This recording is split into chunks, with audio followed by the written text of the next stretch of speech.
वडोदरा के युवा काउंसलर श्रीरंग राजेश आयरे के निवास स्थान पर भक्तिभाव के साथ बाप्पा की स्थापना करवाई गई।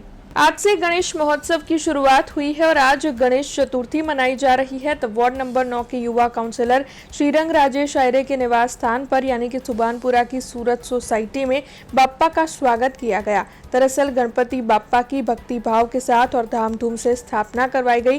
तब इस दौरान वडोदरा शहर भाजपा के कारोबारी सदस्य और पूर्व काउंसलर राजेश आयरे, पूर्व काउंसलर पूर्णिमाबेन आयरे, वार्ड नंबर 9 के युवा काउंसलर श्रीरंग आयरे, जीतू आयरे, दीपक आयरे, निसर्ग आयरे, रौनक आयरे समेत आयरे परिवार के सभी लोग मौजूद रहे थे और उपस्थित आयरे परिवार के सभी लोगों की ओर से बाप्पा की स्थापना करवाते हुए विधिवत तौर पर उनकी पूजा अर्चना और आरती की गई थी। गणपति बाप्पा मोरिया, मंगल मूर्ति मोरिया। समग्र देशभરની અંદર ત્યારે આજે ગણેશ ચતુર્થી ઉજવાતી હોય ત્યારે સમગ્ર દેશભરના સર્વે યુવાનોથી માંડીને સર્વને આજના દિવસે ખૂબ ખૂબ ગણેશ ચતુર્થીની શુભેચ્છા।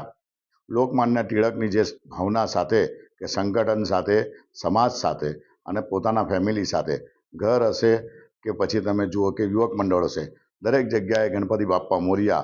ગણપતિ બાપ્પા એ વિઘ્નહર્તા દેવ છે। ગણપતિને બાપ્પાને આપણે પ્રાર્થના કરીએ કે દરેક લોકોની મનોકામના પૂર્ણ થાય, દરેક લોકોના વિઘ્ન દૂર થાય।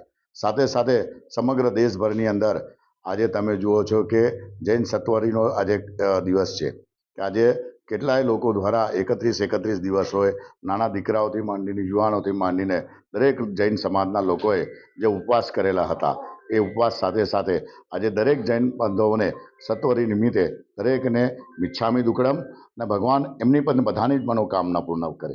તો તેથી આજના દિવસે બેઉ છે, જૈન સત્વરી સમાજ સાથે સાથે હિન્દુ સનાતન ધર્મને સાથે સાથે સૌ લોકોને આજના દિવસે જય ગણેશ સાથે સાથે મિચ્છામી દુક્કડમ। હિન્દુ સનાતન ધર્મના આરાધ્ય દેવ એટલે કે ગણપતિ બાપ્પાનો જ્યારે ગણેશ ચતુર્થીનો પર્વ છે, વડોદરાના તમામ નગરજનોને આજના દિવસે ખૂબ ખૂબ શુભેચ્છા પાઠવું છું। બાપ્પા દરેકના ઘરની અંદર રિદ્ધિ સિદ્ધિની સાથે સમૃદ્ધિ ભગવાન અર્પણ કરે।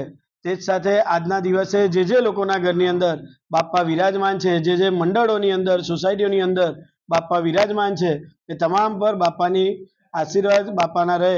તે જ સાથે આજના દિવસે ગણેશ ચતુર્થી નિમિત્તે વડોદરાના તમામ નગરજનોને ફરીથી એક વખત ખૂબ ખૂબ શુભેચ્છા પાઠવું છું। जय गणेश। हमसे जुड़े रहने के लिए हमारे YouTube चैनल को सब्सक्राइब करें और नई वीडियो की नोटिफिकेशन के लिए बेल आइकॉन को दबाएं।